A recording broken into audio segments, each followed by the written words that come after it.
اللہ تعالیٰ نے ایک حدیث میں آیا ہے کہ اللہ تعالیٰ نے فرمایا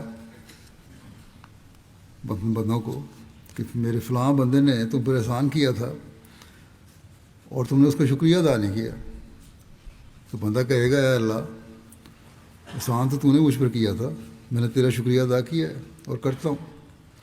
اللہ تعالیٰ فرمائے گا نہیں, میں نے اس بندے کے ذریعے سے تم پر احسان کیا تھا اور تمہارے کام ہوئے تھے, اس لیے اس بندے کا شکر ادا کرنا بھی ضروری ہے.